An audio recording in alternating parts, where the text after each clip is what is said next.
The Lord is our shepherd, I shall not want. He maketh I like down in the green pastures. Him leadeth I beside still water them. Him restoreth I soul. Him leadeth I into the path of righteousness for him name's sake. Yea! Though I RASTA, I go walk through the valley of the shadow of death, I can't fear no evil. For thy rod and thy staff them comforted I and I. Who prepare a table before I, in the presence of our enemy them. Who anointed I head with no oil. My cup runneth over. Surely goodness and mercy I go follow I all the days of I life. May I go dwell in the house of the Lord God. Jah, kadama away.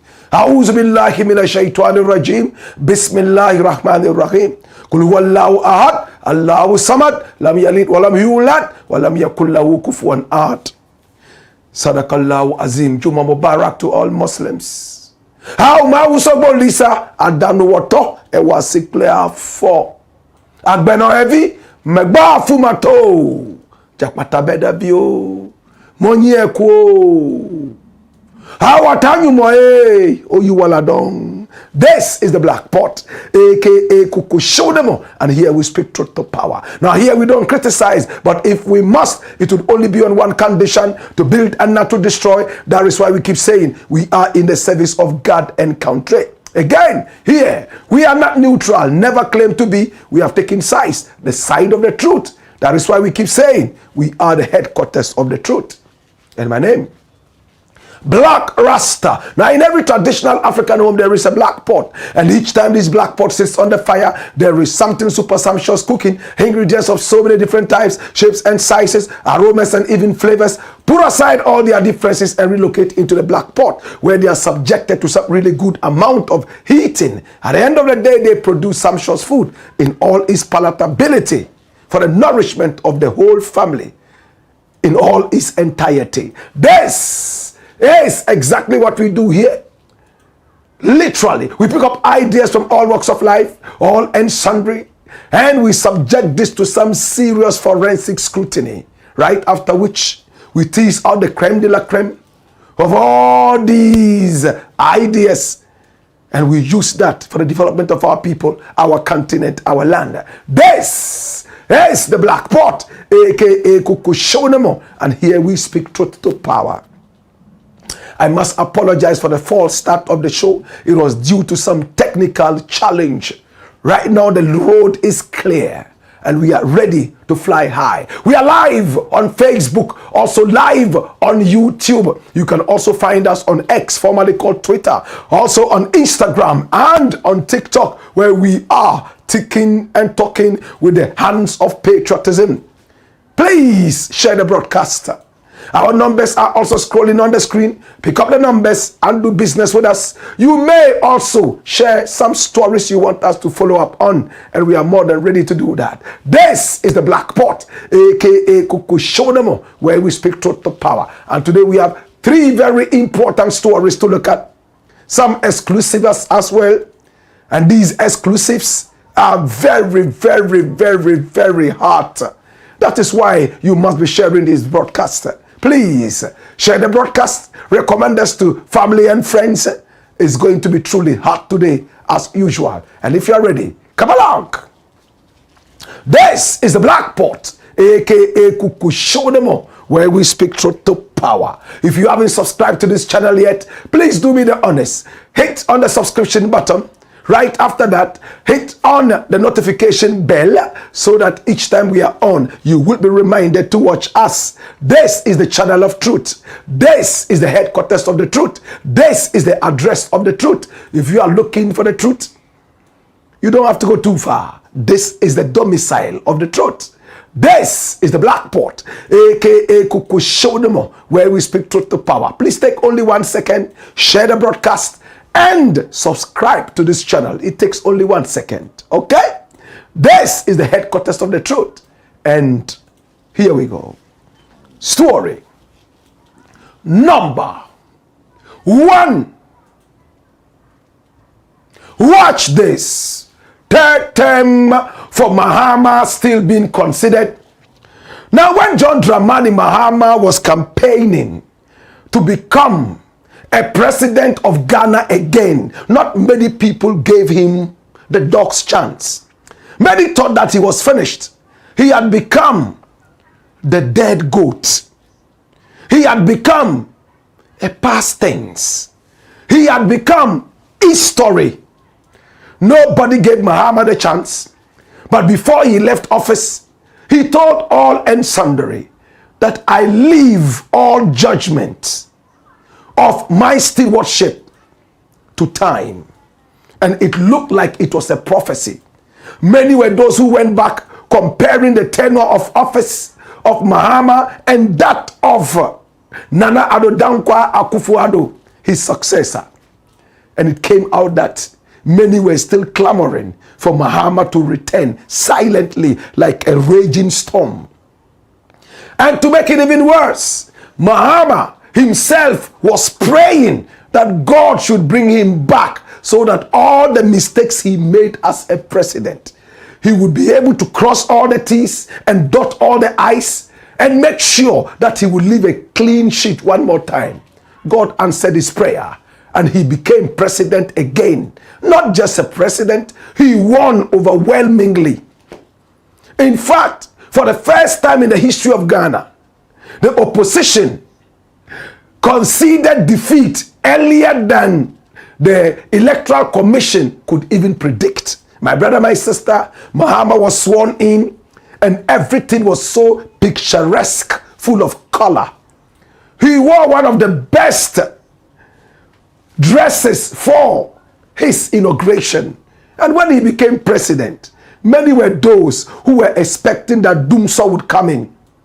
But even with the looming threat of Dumso, he was able to deal with it so well, and Dumso never returned. Mahama started doing things that shocked everybody, including making the cedi rise so high as against the dollar, unprecedentedly, at least in present times. Inflation immediately started falling at the mercy of the Ghanaian economy. Oh my God. Many were those who said Mahama was truly blessed and ordained to be president at the time.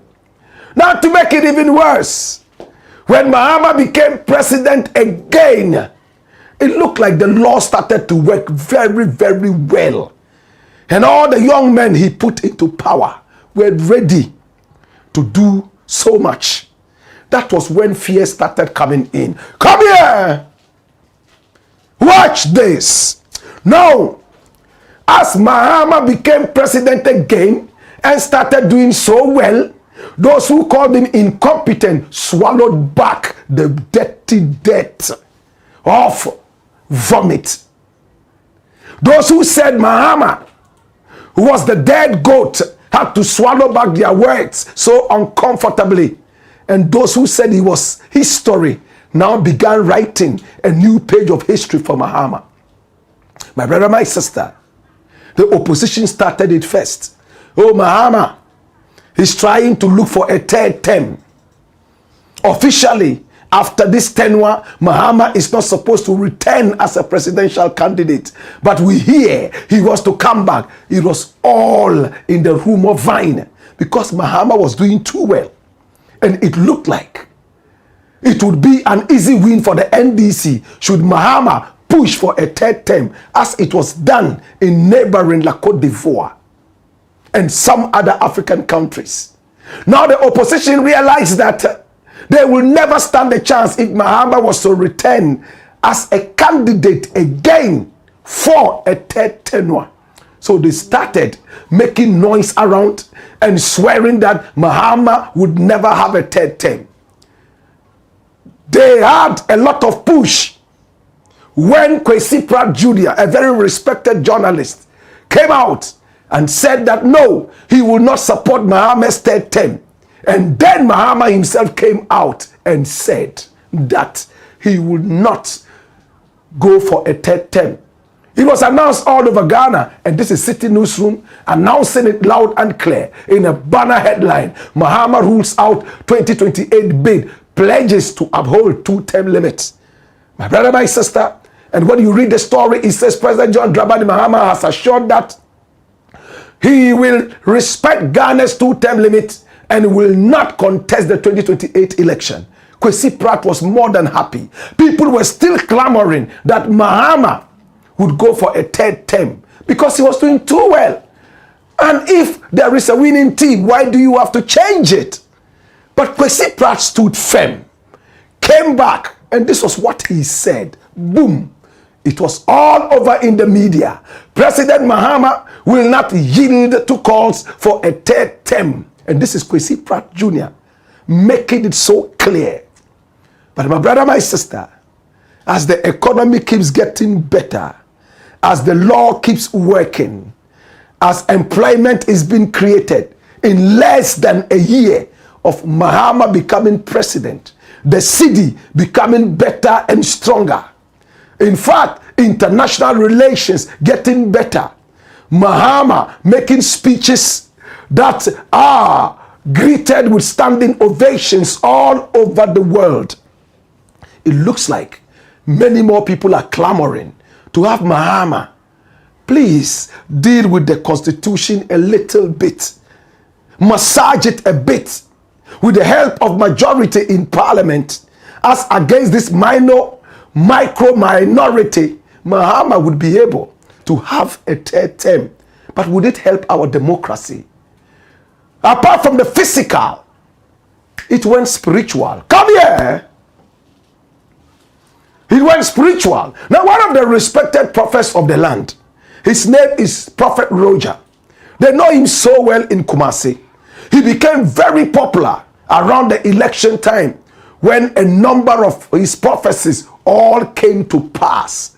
So many radio stations talked to him, TV stations talked to him, and it looks like his credibility is on the ascendancy. This is Prophet Roger. He granted an interview a few hours ago, my brother, my sister, to Angel FM.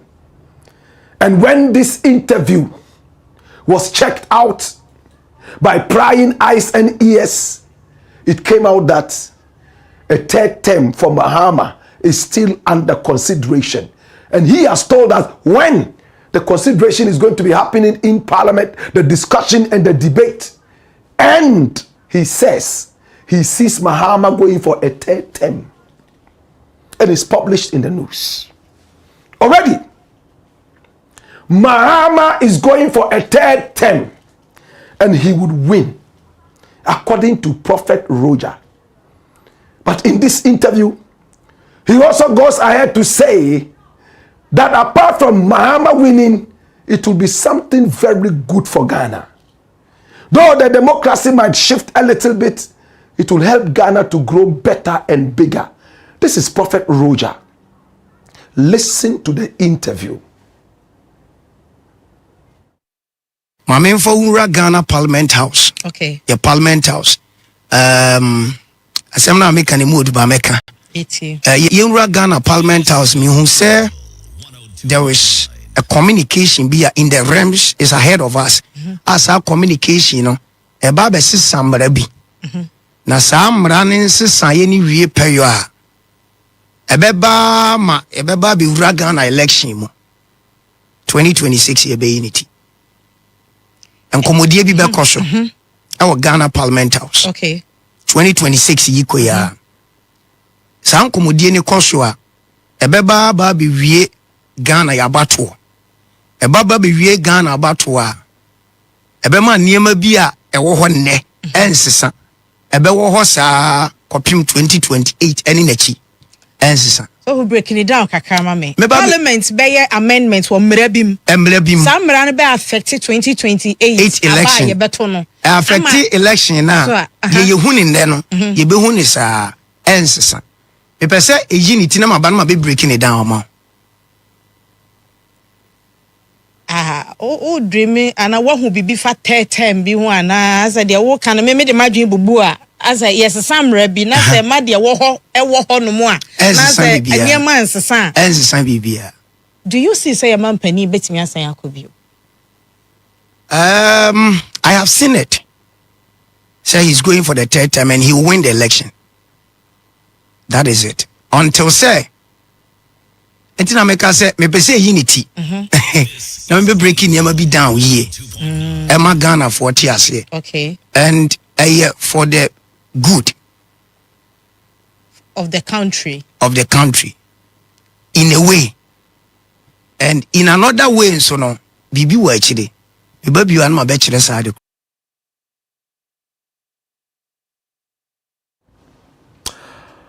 This is Prophet Roger talking.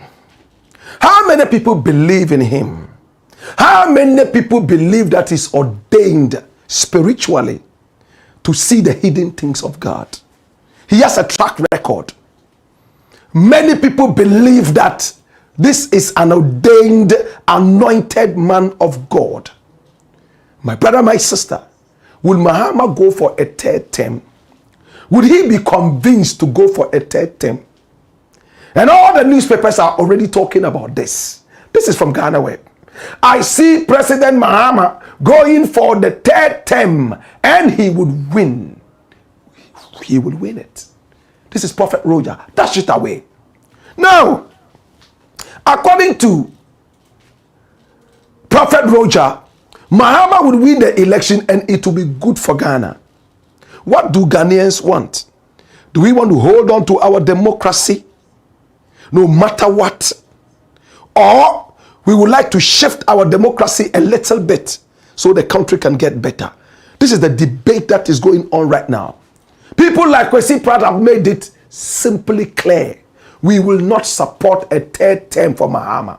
Mahama himself has made it clear that he's not going for a 3rd term. But remember, this will not be the first time Mahama will be changing his mind. Come here!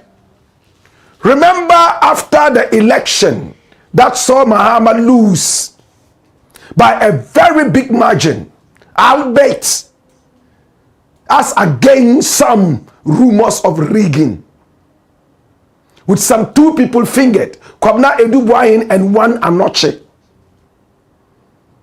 Mahama after that said he would never run for president again. It was done. And there were prophecies, hot prophecies, especially from my own schoolmate, my own classmate, Reverend Isaac Owusu-Bempah, who said Mahama should never ever try to be president again because in the realms of the spirit, he had been taken out because he had anointed God. His hands had become bloody because of a certain murder. Mahama was so quiet, he never reacted to that. And sarcastically, for want of a better word, paradoxically, Reverend Isaac Owusu-Bempah came back and supported Mahama in his presidency bid, and he won. And Reverend Isaac Owusu-Bempah is still clamoring around him, clapping and saying that the realms of the spirit had changed and some showers of blessing had come upon Mahama, and that his tenure of office shall be overwhelmingly beautiful because he had gone down on his knees and prayed to God to forgive him for every wrong that he had done, and God had listened to him. My brother, my sister, other great prophets like Bernard Nelson Eshen, a prophet with a very solid track record, prophesied already that Kennedy Japan would be the next president of Ghana after their primaries. My brother, my sister, in the realms of the spirit, things can change. So let's leave the spirit aside and come to the physical. Would it be tenable for Mahama to come back for a 3rd term? Do you think Ghana would be better? Or should we just start pushing all these debates aside and waiting to see how the 4 years of Mahama would end. And if it comes out that it is one of the best, would we give Mahama a chance via our constitution, an amendment like it was done in the Ivory Coast? The debate continues. The constitution, was it made by human beings for human beings, or it is a robot that has to stay there and never be amended? And if the constitution is amended for Mahama to run for a third term, what kind of conversation would it carry into other generations yet to come? All these we need to watch. This is the Blakk Pot, aka Kukushodomo, where we speak truth to power. And if you ask me, should Mahama come for a third term? My brother, my sister, I want to be patient enough to see how the 4 years will pan out. Right after that, I can make a decision.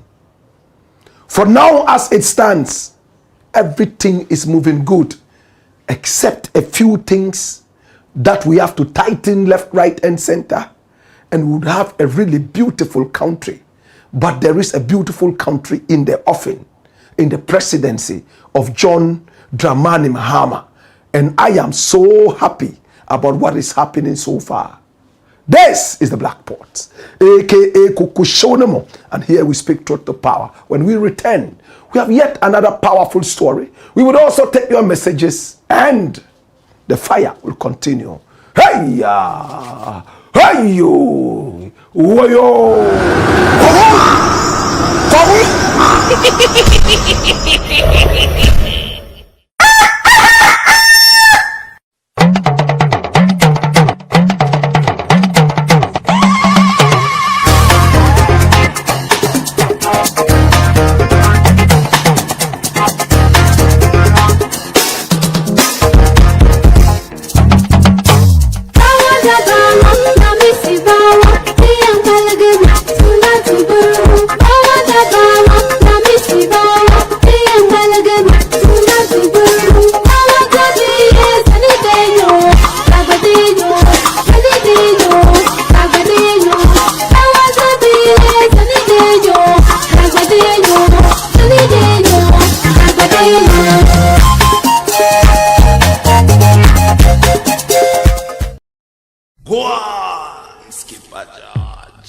Blakk Pot, Kukushodomo. It's the Blakk Pot, aka Kukushodomo, and here we speak truth to power. Now remember, here we don't criticize, but if we must, it will be only on one condition: to build and not to destroy. That is why we keep saying we are in the service of God and country. Remember, if you haven't subscribed to this channel yet, time now to do that, my brethren, my sister. Hit on the subscription button, and you'll be part of this big family. Recommend us to family and friends. This is the Blakk Pot. Please do me a favor. Share the broadcast, like the broadcast, and let the action continue. Our numbers are also scrolling on the screen. Pick up the numbers and do business with us. Maybe you have a very hard story you want us to follow up on. We are so good with that. We will do that at no cost to you, absolutely. And if you want your name and identity to be shrouded, we are so good with that. We can do that. In the scheme of things, this is a channel you can trust. Story number 2. Watch this, my youth. Why Martin Kpebu rejected Osp Detention food. We all know lawyer Martin Kpebu. He's a very vociferous lawyer. He's a friend to the media. He moves from one media house to the other, teaching law and commenting on social issues. Many people like him. They see him as a very humble soul.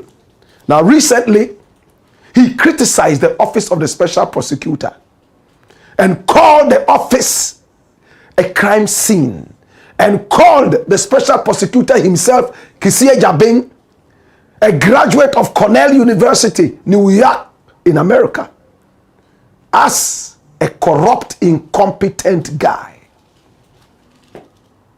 Now, this is a fine criminal lawyer. In other words, he's so learned when it comes to criminal law. And his office is purposely supposed to be dealing with corruption, nothing more. Since he came into office, millions have been voted into his office. Sometimes the budget allocation delays in coming to him. And he made some obnoxious, nauseous demands for a bulletproof car for himself because he felt that his life was threatened. And we're told from deep throat sources that they had attempted to take his life a number of times. And for that matter, he was not ready to gamble his life away. But he himself later told us that he was richer when he was outside the office of the special prosecutor. The millions voted into his office did not mean anything to him financially. This is a man who has a good taste for very exorbitant designer wears, 3-piece suit every time. My brother, my sister, Kisie Jabing. Martin Kpebu criticized his office and criticized him. Surprisingly, he invited Martin Kpebu over to come and give information. And when he arrived, he realized that junior officers, the subordinates of Kisie, were those who were ready to take the information. Then he also realized that it was almost like they were putting him on a trial. And he wasn't ready to give information in that aspect because he didn't see why the special prosecutor should be investigating himself. 3 times he went there, and on the 3rd visit, all hell broke loose. There was an exchange between him and a soldier man right there on the premises of the special prosecutor's office. And because of that, he was arrested, handcuffed, and taken all the way to an unknown destination. Later, we're told that he was taken to Kaukudi, the offices of the National Security, NIB, my brother, my sister. And over there, things happened. We are giving you details of what happened. Come here. Martin Kpebu said he was handcuffed and was asked to provide documents for a building that bore his name, and it will be verified before he'll be given bail. No self-recognizance bail. Before he could get the documents, he was ferried away, handcuffed, all the way to Kaokudi, where they threw him into detention. And over there, they provided him with food. When I asked him, did they give you food? He said, yes. They kept asking me to eat. Interestingly, they gave him cold food, as he could see in the fridge. Maybe if he had accepted to eat the food, they would at least heat it and give it to him. But he's told us why he didn't eat the food. Let us listen to Martin Kpebu as he spoke to us exclusively an hour ago. Listen to him carefully from when he was arrested and when he was taken into custody, and what kind of food they gave to him and why he refused to eat the food. Watch this.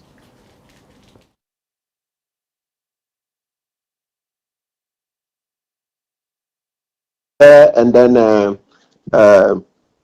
they said, okay, we should go show where I live, and then the property I will have to provide as a bail condition. I should show it to them too, so that they will verify it. So we came to my residence, and then they verified that yes, this is where I live. Then went to the property I'm giving as my this bail condition. That's it means that I am providing my own bail. They took pictures, so they will go and verify. They will do a site plan, etc. Then do their searches. Yeah, so that was done. And then the only part I didn't appreciate was that we lost a bit of time. They saying that when we go search verify the properties, etc., we should come back to the OSP. That much I think you can hammer that it's a waste of my time. So because when they do that, you've been arrested to for the whole period that you have to go back.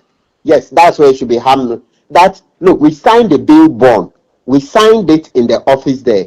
And then they said when we go and do the inspection, etc., we should come back. So we argued with them that come back to OSP to do what? Then they said some administrative processes. We said no, show us. So that standoff alone took at least 40 minutes. Because I wanted to understand that if you've already signed a bail bond and you are going to the property to go and inspect, etc., why do I need to come back to you? I don't need to. You say, but they insisted. So we argued, and then we asked to see the boss in charge for him to tell us if we came back there, what would be done. Then we're told that the board, the person they have to talk to, that manager or that director, is in a management meeting, so we cannot. So eventually we lost 40 minutes trying to find that information. We didn't get it. And so we came to check the properties. They checked my surety to her residence. And then so we came to do three things: check Kpebu's residence. Number two, check the property Kpebu has given us for the bail condition, to meet the bail condition. Bring a property in your own name. So I did that. So they went to check that one. Then number three, they checked the residence of my surety. Then we drove back to OSP just for them to say that, okay, you're finished, thank you. Then come back on so and so date. Was that necessary? So we lost time driving back into Accra. If I had something to do at home, why would I have to drive back to OSP only for 2 minutes? Oh, okay, thank you, you are done.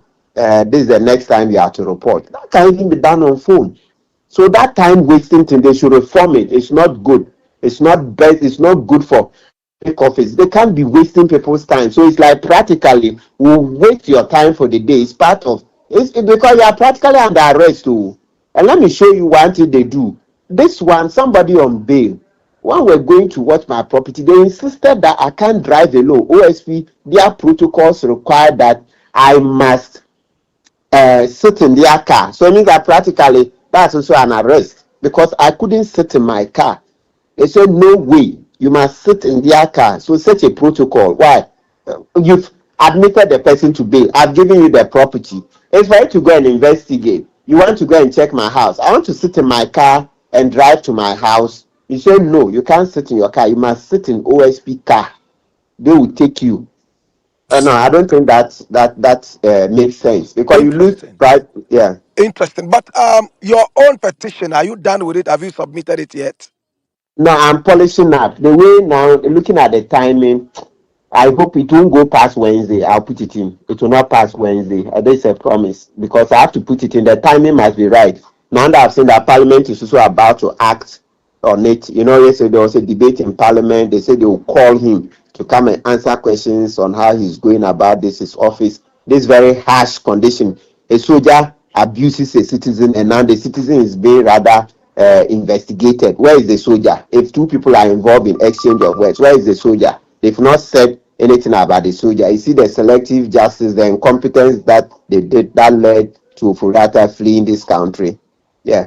So the few hours that you were locked up in there or detained, what were the conditions like in terms of food, in terms of your welfare? Welfare, so the beginning is very poor in terms of the beginning. So we have to separate the arrest into various stages.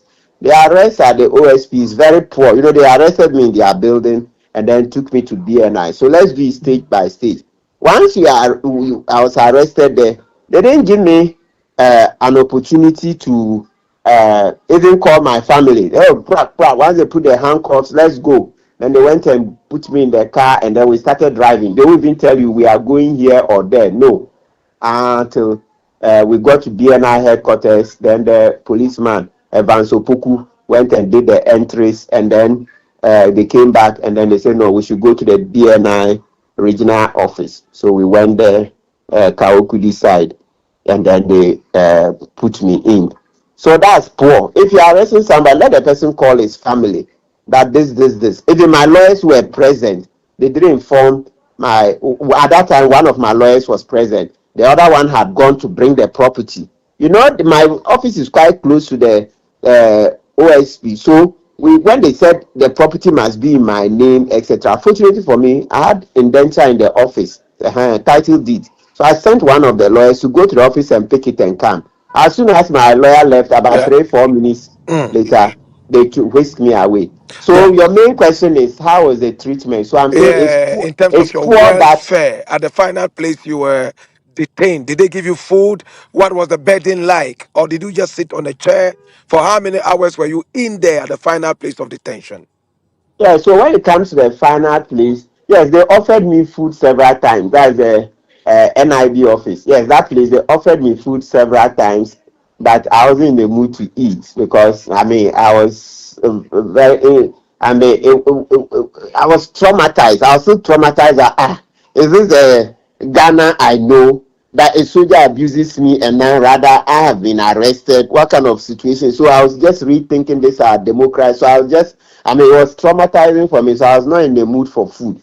So, I mean, the food was there. They offered me food. Several, the officers, NIB officers, they did well. Each time, maybe after every 30 minutes, they say, oh, lawyer, please eat, oh, eat. Don't worry, eat, calm down, eat, eat. Oh, several, I would say excellent.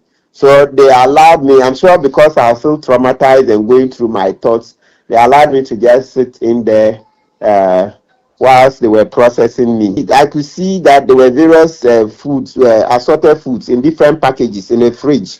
They said, look, they kept telling me that any food you want, we will give you.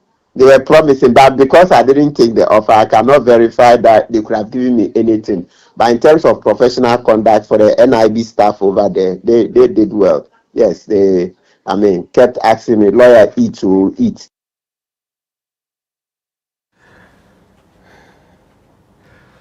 They were so professional at the NIB. They said any kind of food you want to eat, we'll give you. And when he turned his head and looked in the fridge, the glass displayed so many packs of food in all assortments. But he said he was so traumatized, yes? Traumatized, he couldn't eat anything. He couldn't imagine that this was happening in Ghana. So even though there was food, he was so traumatized. Cold food in the fridge that could have been heated, at least to lower his temperature and raise it after. Martin Kpebu said he never ate anything. He didn't drink anything. He was just waiting to leave the place. He didn't even consider hunger. When my very good friend Paul Adum Ochri was taken to the same place, as for him, he ate. They gave him rice and chicken with red fish on the side, and then a bottle of drink, and then water. He said it was not bad food. It was okay. He was treated well. Though this was not food he could have eaten in his house, it was not bad food at all. But this is for your information. At the NIB, they'll give you any kind of food you want to eat. From fufu to akple and fetiri dechi, or fetiri toto, or fetiri tadi, or tuozafi and miankuka, or ampesi, any kind of food you want to eat at the NIB, they will give to you. And Martin Kpebu said almost every 30 minutes, the officials came to him, pleading with him to eat. He said they were so professional. In his own words, they were excellent. My brother, my sister. But he refused to eat because he was traumatized. So when they finally came to him and said, you can leave, it was his happiest moment. Now he could go home and eat his wife's food and relax and watch TV, or complete his petition to the president to be submitted latest Wednesday. This is the Black Pot, aka Kukushodemo, where we speak truth to power. We always have the X factor. Everyone is talking about Martin Kpebu's arrest. We've talked about that. How about the other side, the welfare? This is exclusive. When we return, we have yet another exclusive. Hey ya! Hey yo! Oh yo!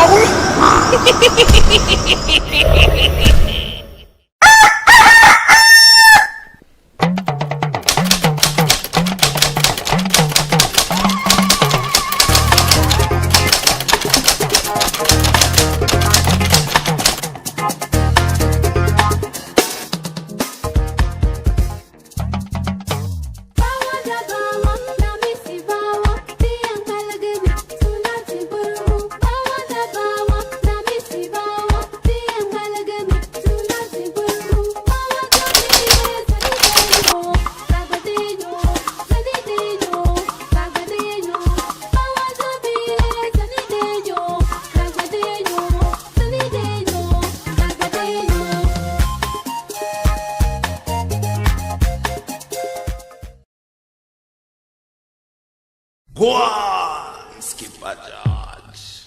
Blackpot. Kuku show them. It's the Black Pot, aka Kuku Shonemo, where we speak truth to power. Let's look at your comments. And you can send them via YouTube. They can also reach us via Facebook. And we are ready to read those. Send your messages to us, and we shall read them. Our numbers are also scrolling on the screen. Pick up the numbers and do business with us. Maybe you have a certain story you want us to follow up on. We are so interested in doing that. All right?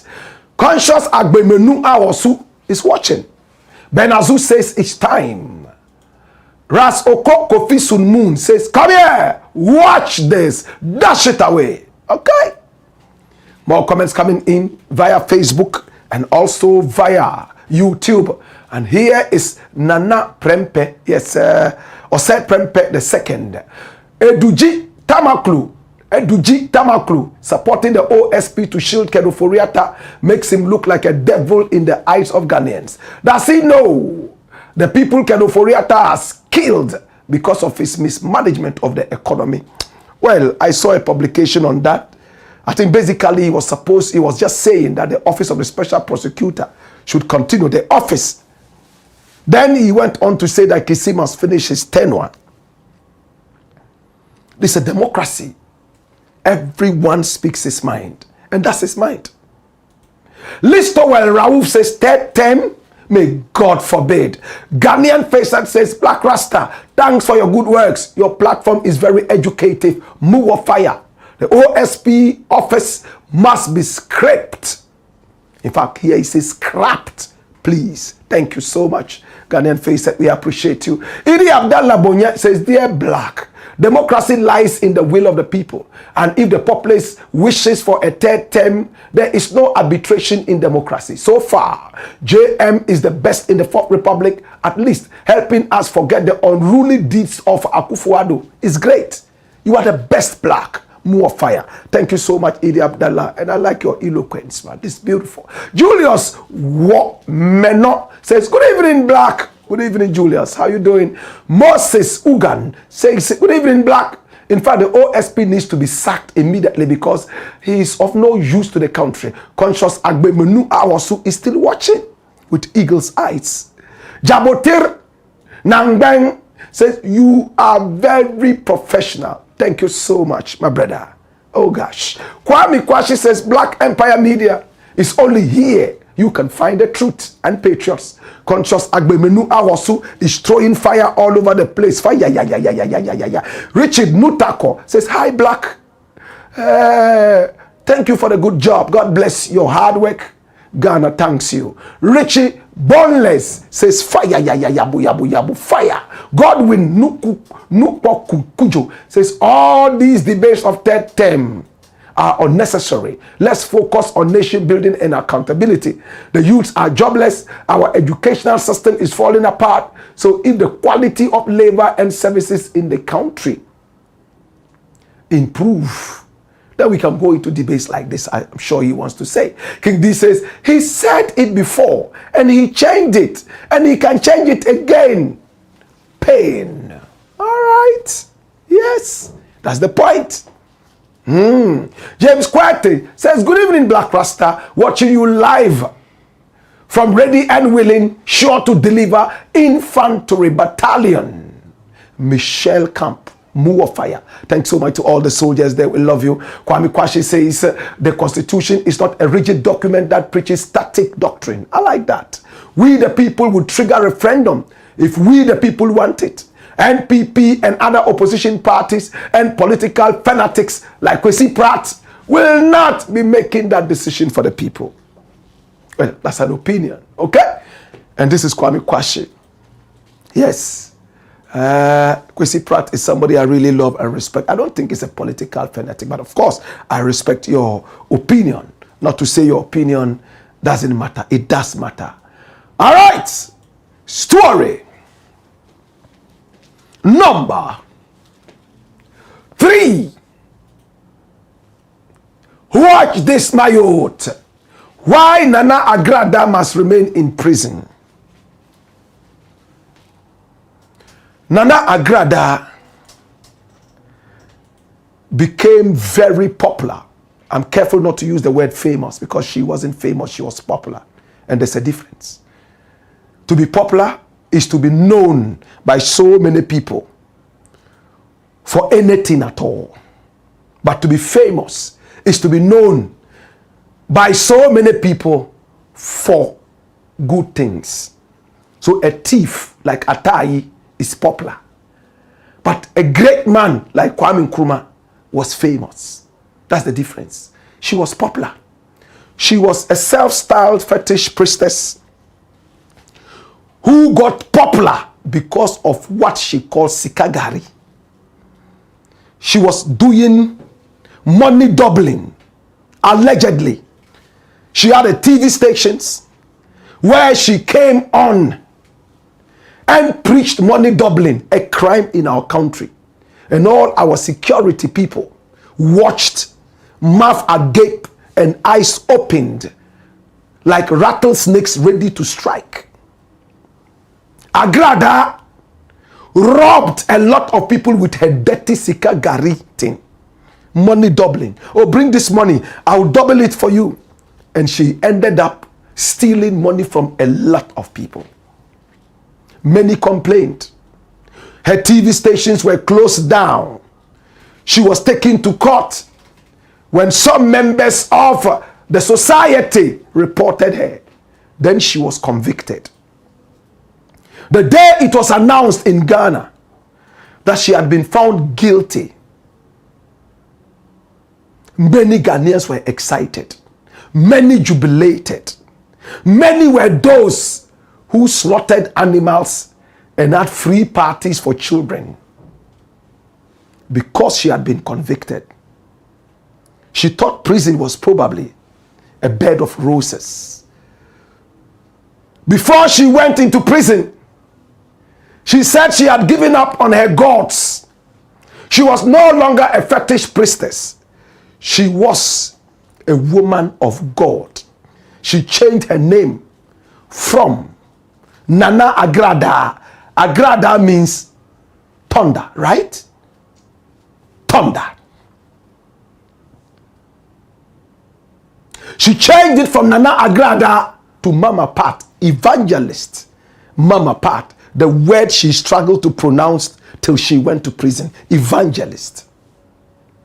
My brother, my sister, today, AGRADAA is pleading and begging that she should be freed. She hasn't been there for up to even a year yet. She's already realized that the prison is not a bed of roses. My brother, my sister, should AGRADAA come out of prison or should she remain there? How many years did they put her in there for?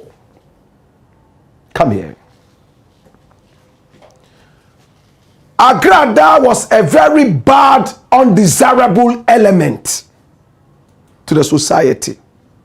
She was a bad example to both faiths.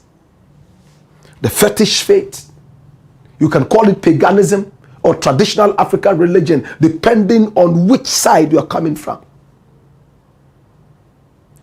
She was a disgrace to the Christian faith because even in her church, she carried sikagari there, stealing from church members.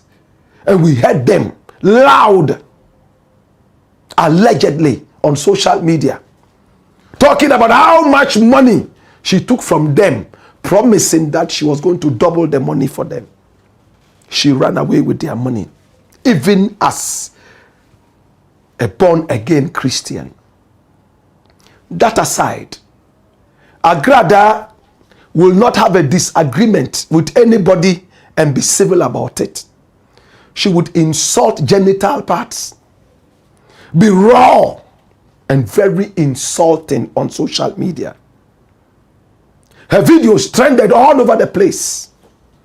I am sure she was one of those who influenced all these secondary school girls, martyr them, fuck them, kill them. She was allowed to use social media as a way of fighting her profane battles. My brother, my sister, it was so nauseating to listen to AGRADAA on social media. And whether you liked it or not, once in a while, one of those stray bullets will fall into your ears and you will hear some of her profane vituperations. AGRADAA was a terrible example of lawlessness. She was a woman who had no respect for law while she was here with us. And when she spoke, it looked like she was born and bred in the gutter. No common sense, just foolishness. So when she went into a personal tango with Empress Gifty, formerly called Gifty Osei, now she is Gifty Adoye, and she goes by the prenom Empress, the title Empress. This is her. A gospel artist whose marriage fell on the rocks. In fact, I was one of the arbitrators because her husband is a very good brethren of mine, her former husband. And so I became part of the family in one way or the other. It's unfortunate that marriage fell apart. But she's been able to pick up from the pieces and move on. Gifty is now a TV presenter on a UTV program that has to do with entertainment. They call it United Entertainment, right? My brother, my sister. And she's not doing badly. With no training, she's been able to also do her cooking program. She is married to Hobson Adoye, a politician who had a strong affiliation with the NPP until they sacked him and he got angry and moved out alongside Alan Chermantin. They've been showing these acts of love, romance, publicly. My brother, my sister, AGRADAA had a lot to say about this woman. We won't go into it to put any value on what she said. But AGRADAA has finally apologized to Gifty Adoye. The lawyers wrote a long letter begging Gifty and withdrawing every little note of profane vituperations, lies that AGRADAA spat out during their conflict. She alleged a lot of things. In fact, from adultery all the way through uncivilized flirtations, she has come out finally to say, you know what? I am sorry. I beg you, forgive me. All that I said about you was a lie. Before we came into the studio, we placed a call to Gifty. We started speaking. And I asked, Gifty, can I record you so that at least we can play back? No, David, man, recording me, then cut. She went off. Of course, when you say no, don't record, we don't record. Then a few seconds later, she sent me a message and said, speak to my lawyer. So I called the lawyer, and the lawyer engaged me in a very personal conversation. Oh, I know you from Takrade. You were one of my heroes there. Then we talked and talked and talked. And he also promised that he will get back to me. But these are the facts of the case. AGRADAA, aka Evangelist Mama Pat, is in jail. She's fighting to come out. While she's in there are two different suits coming from the camp of Gifty Adoye. Come here. Two suits. AGRADAA went out and made broadcast live on Facebook and other social media platforms accusing Gifty Adoye of flirtation, adultery, and some other such things. In fact, you can't listen to those things. It's so nauseating, so ugly and dirty that people still went to the church of this woman. So they took 2 of the videos and they took that to court, and they decided that they would issue 2 different suits. Oh, on this day, this was what you said. We want 20 million Ghana cedis for that. On this other day, this was what you said. A different allegation. That one too, we want 20 million Ghana cedis. The 2 of them, 40 million Ghana cedis from Mama Pat. She realized that while she's in jail, she'll be pulled out to come to court every now and then, and she doesn't stand a chance. She's unable to prove this and nothing.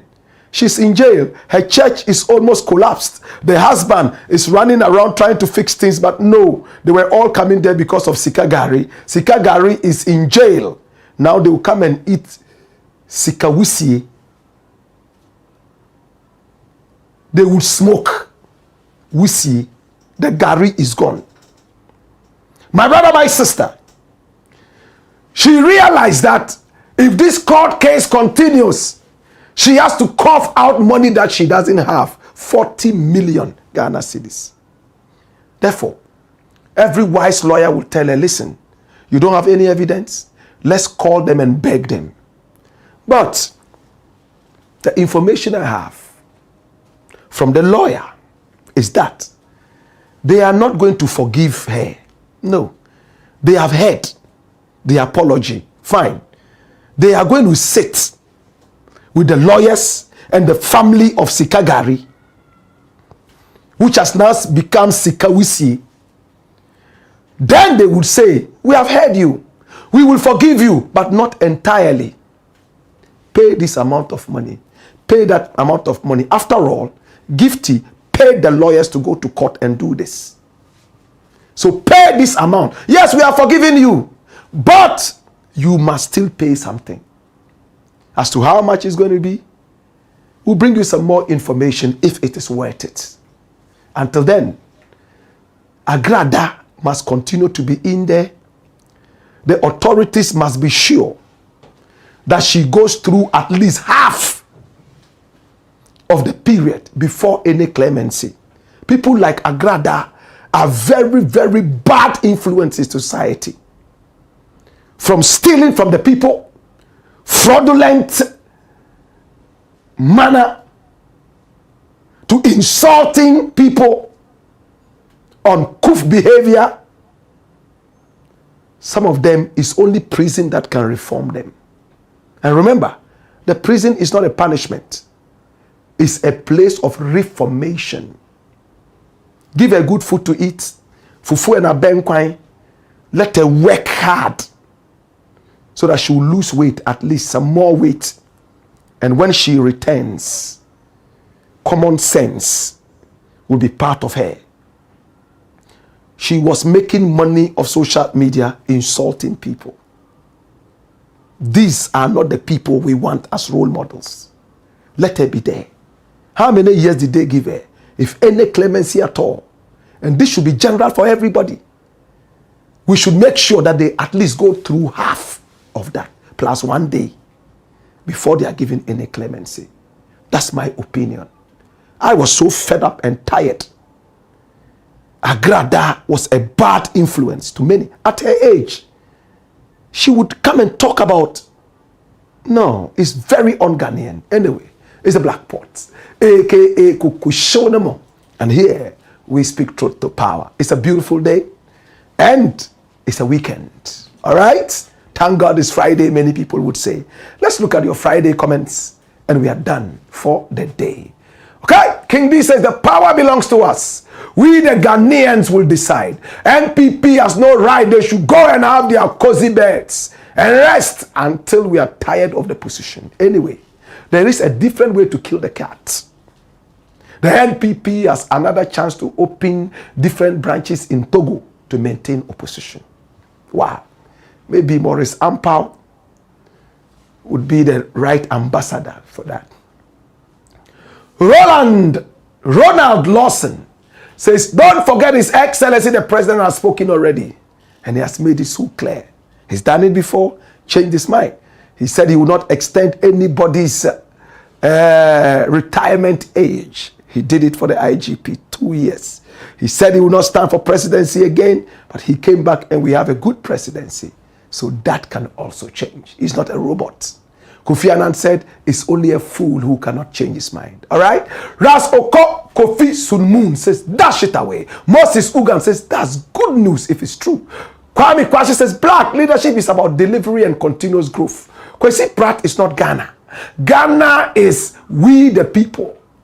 When we the people demand, our democratic rights must be honored. Musa Aruda says, salut. Comment ça va? Ça va bien, mon ami. Et tout?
Hey,